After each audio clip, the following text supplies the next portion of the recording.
Well, here in Washington, federal regulators now approving a plan to make it easier for data centers to connect to the U.S. power grid.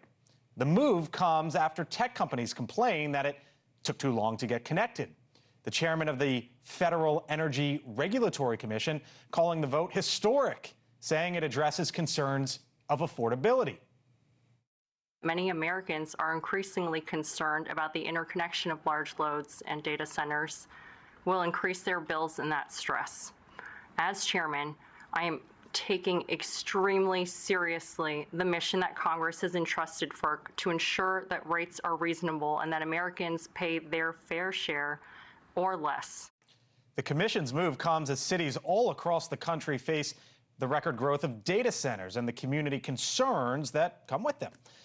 No place knows that better than in Northern Virginia, home of the highest concentration of data centers, known as Data Center Alley. And our man on the ground there, Brian Entin, who's been covering this for us recently with what's going on. And I'm fascinated to learn about what folks there are doing with their mattresses, Brian. Yeah, and you're going to hear that, Blake. We're in Data Center Alley, and referencing what you said about them connecting to the electric grid, it's interesting because there's two sides to that coin. When they connect to the electric grid, the prices go up. Then there's data centers like this one, where we are in Sterling, Virginia. It's not connected to the electric grid. It has its own power plant, but the issue there is it's noisy, and it's right across the street from this neighborhood, and that, Blake, is where the mattresses come in. Imagine living next to this and having to hear this constant ringing. So, Hari, we're at your front door. Yeah. And I mean, you look in the distance, and there it is. There it is. It's right there in all its glory. There it is, the Vantage Data Center, standing tall with its blue walls and massive generators right next to this Sterling, Virginia neighborhood. What did you think when they first turned it on? Well, we were told in the beginning that it's just they test the generators to make sure they're working in case of an emergency. That is what we were told in the beginning. And then as the year and the months have gone on, they just never turned off? They're just never turned off. Hari says they told them the generators were just temporary, but that was more than a year ago. The massive data center was never hooked up to the power grid, so the generators are the only source of electricity. You just hear this noise, it's just like, you just want to curse, you know, it's that bad. Greg Pirio also lives right next door. Our concern is property values. Unless we can mitigate this, and we're talking about lawyers with options of what we can do and all that, you know, we know that we're not going to get the values for our homes that we could have gotten before. It's about more than money, it's quality of life. One neighbor here even put plexiglass up against the window to block the noise. And they have their own sound meters to monitor the noise. This is a dashboard that some of my neighbors set up.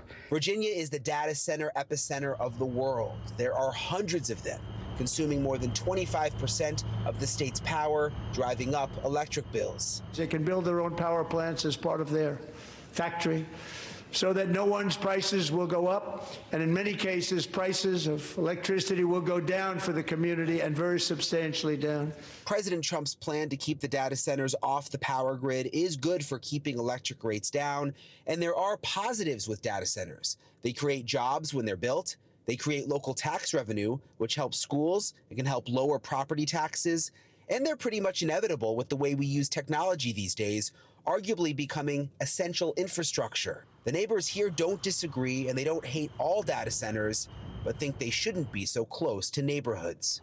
What would you say to people in other parts of the country where they hear, oh, a data center's considering coming? Do everything in your power to try to stop it from being built in an area that has any residential properties within, 10 to 15 miles of it. And the mattresses come in, by the way, Blake, there is one guy who put a mattress up over his window because the noise sometimes gets so loud. In terms of the data center here, they have said in the past that they're monitoring the noise. They don't believe that they've gone outside the norms or what's allowed within the county here, but obviously the neighbors would disagree. Blake. It was so fascinating, Brian, to hear you describe it as essential infrastructure, because it is. If you want the AI, you need the data center, but then we've heard this time and time again, and you see it with your story.